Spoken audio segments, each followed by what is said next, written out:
जब बात सुकून की हो तो पहाड़ों से बेहतर ऑप्शन कोई हो ही नहीं सकती।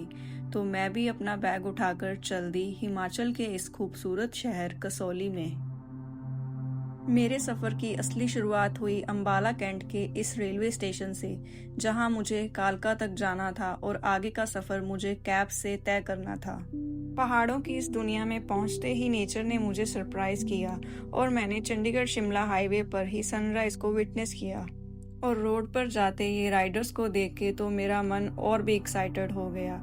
और रास्ते में जाते हुए सूरज की ये किरणें, दूर से बड़े बड़े पहाड़ और पाइन ट्रीज ने तो मुझे मानो जीत ही लिया। और मेरे सुकून की शुरुआत यहाँ से हो चुकी थी। यहाँ पहुँचते ही मैंने सबसे पहले इस व्यू को देखा और मुझे लगा मैं तो अपने सपनों की दुनिया में आ गई हूँ। और मेरा मन तो मानो थम ही गया था। इस वक्त हूँ मैं कसौली में और थोड़ा सा शहर की भागा भागी से रिलैक्स होने के लिए आई हूँ। और मौसम बहुत प्यारा है, धूप थोड़ी सी तेज़ है। सबसे पहले जहाँ मैंने स्टे किया है वो माल रोड के करीब ही है, सो दैट मैं आसपास के जो भी पॉइंट्स हैं वो कवर कर सकती हूँ। और बहुत ही नज़दीकी पॉइंट पे आई हूँ, आपको भी साथ में लेके चलती हूँ। आज तो मानो यूनिवर्स भी मेरे साथ था। ये इतना सुंदर सा व्यू बिल्कुल मेरी स्टे से बाहर निकलते ही था और मैं तो मानो खुश हो गई थी। चारों तरफ हरे भरे पहाड़ और दूर दूर तक खुला आसमान देख के तो मानो सुकून की शुरुआत हो चुकी थी।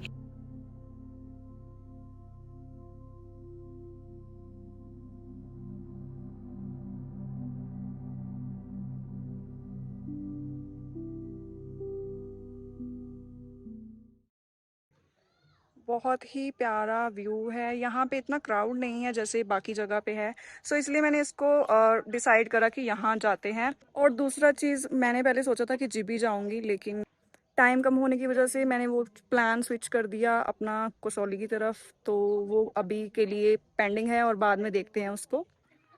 और यहाँ पे एक पॉइंट है जिसका नाम मुझे अभी तक नहीं पता है, मैं जाके देखती हूँ वहाँ पे। और सब लोग इधर आ रहे थे, उनको देख के मैं भी आ गई और लिटरली मुझे भी अच्छा लग रहा है। तो इस व्यू पॉइंट से नज़ारे कुछ ऐसे थे। वहाँ खड़े लोग बातें कर रहे थे कि इस व्यू पॉइंट से पूरा चंडीगढ़ शहर दिखता है। मैं भी उनकी बातों पे विश्वास करना चाह रही थी, लेकिन क्लियर व्यू ना होने की वजह से मुझे कुछ भी नहीं दिख पाया।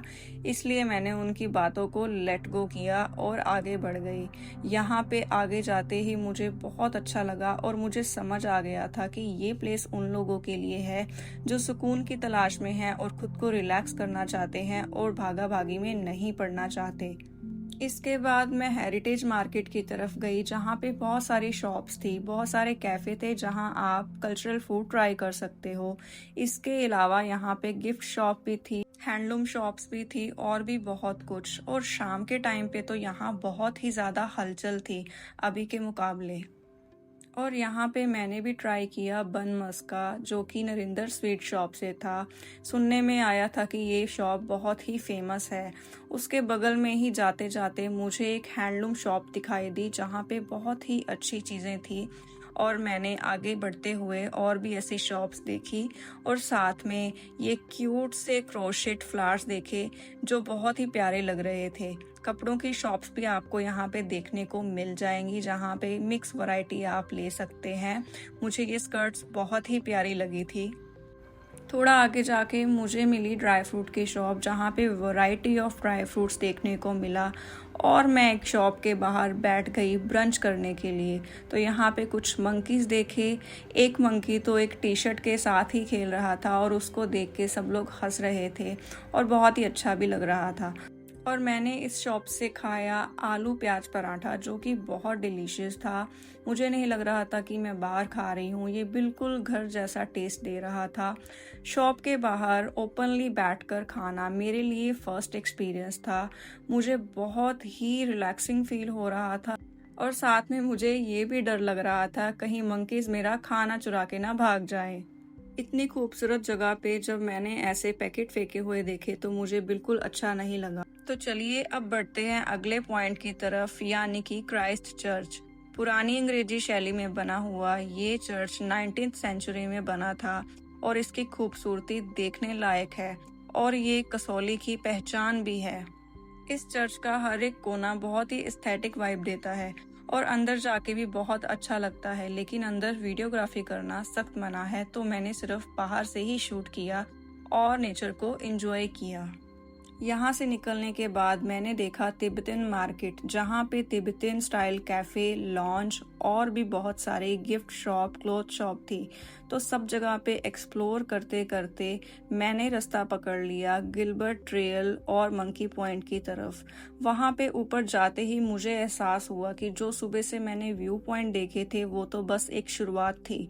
आगे आगे मुझे ऐसे ऐसे व्यू पॉइंट विटनेस करने थे जो शायद मैंने ज़िंदगी में कभी सोचा नहीं था। रास्ते में चलते चलते ये छोटे से छोटे फूल भी मेरी नज़र से नहीं बच पाए और ये खुला आसमान, लहलहाते पेड़ों ने मुझे आगे बढ़ने के लिए मोटिवेट किया।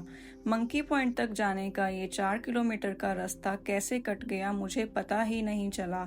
इन सुंदर व्यूज़ के साथ चलते चलते मैं पहुंच गई मंकी पॉइंट की एंट्रेंस पर, जहां मुझे आगे एंट्री लेनी थी अपनी आधार आईडी दिखा के और अपना सामान यहां रखकर आगे बढ़ना था। तो अभी मैं यहाँ पे जो मंकी पॉइंट है वहाँ पे जाके आई हूँ, पर वहाँ पे फ़ोटोग्राफ़ी और वीडियोग्राफ़ी अलाउड नहीं है। वो पहले ही जमा करवा लेते हैं एंट्रेंस पे फ़ोन और बैग्स वगैरह। तो मैं शूट नहीं कर पाई, लेकिन बहुत अच्छा था। छोटा सा 500 मीटर का ट्रैक यू कैन अज्यूम। तो उसके बाद आप दर्शन करते हैं बालाजी के। अभी मैं वापस जा रही हूँ। बेसिकली मैंने कोई भी कैब नहीं करा था, मैं चल के ही आई थी। I want to enjoy the way, पहाड़ियाँ, साइड के व्यूज़। तो अभी वैसे ही चल के जाऊंगी और रास्ते में एक आंटी जी को मैंने देखा था, उनके पास रुकूंगी और मैगी भी खाऊंगी, क्योंकि बहुत क्रेविंग हो रही थी यहाँ पे आके मैगी खाने की।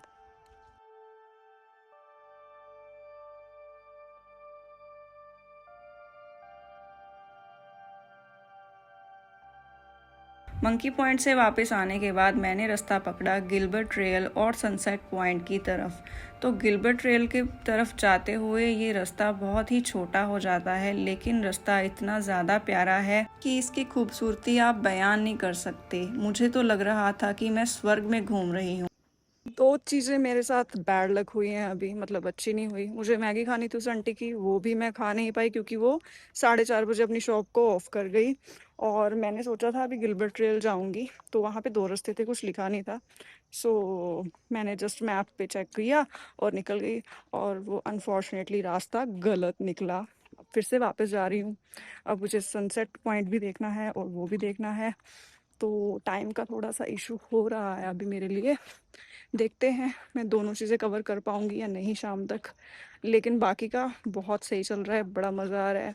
बहुत सारी फ़ोटोज़ वीडियोज़ भी ली हैं और काफ़ी नए एक्सपीरियंसेस ऐड करे हैं मैंने इस छोटे से ट्रिप में। बढ़िया है। गलत रास्ता पकड़ने के बाद मैं पहुंच गई सही रास्ते पर, यानी कि गिलबर्ट ट्रेल पर। यहाँ स्टार्टिंग पॉइंट में भी लोग बहुत फन कर रहे थे और एक छोटे से पॉइंट पर फोटोज भी क्लिक करवा रहे थे। यहाँ से जो रास्ता शुरू होता है ये कोई भी रोड वाला रास्ता नहीं है। ये रास्ता आपको मिलेगा बिल्कुल पहाड़ों का कच्चा रास्ता और बहुत ही तंग रास्ता।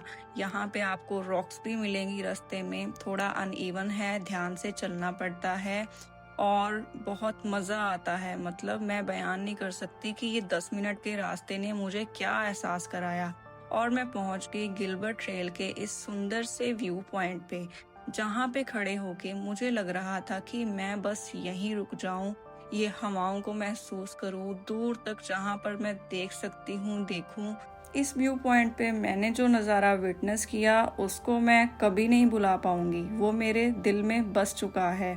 यहाँ पर आके मुझे लगा कि मुझे सब छोड़कर बस इधर ही बैठ जाना चाहिए। तो यहाँ से एक रास्ता जाता था नीचे की तरफ, जिसका नाम था सुसाइड पॉइंट। तो यहाँ से सुसाइड पॉइंट का नज़ारा कुछ ऐसा था। पहले तो मैंने सोचा कि मुझे नहीं जाना चाहिए, फिर मुझे लगा इतना ऊपर आने के बाद अगर मैं ये मिस कर दूँगी तो शायद गलत हो जाएगा। तो मैंने देखा कुछ लोग वहाँ पे चट्टानों के ऊपर भी बैठे थे, जो कि थोड़ा रिस्की भी था। इतना तंग रास्ता था और बहुत ही उबड़ खाबड़ रास्ता था, तो बहुत ध्यान से चलते चलते मैं पहुँच गई सुसाइड पॉइंट के बिल्कुल टॉप पे।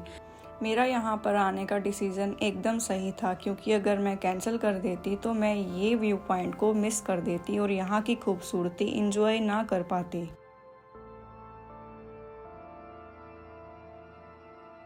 तो सनसेट पॉइंट को कवर करने के बाद मैं पहुंची मार्केट में और मुझे बहुत ज़ोरों की भूख लगी थी, तो मैंने ट्राई किया सिद्धू, जो कि हिमाचली डिश है। तो रात के इस नज़ारे के साथ इस व्लॉग को यहीं ख़त्म करते हैं। मिलते हैं अगली वीडियो में। अगर वीडियो पसंद आया हो तो लाइक शेयर कमेंट ज़रूर करना।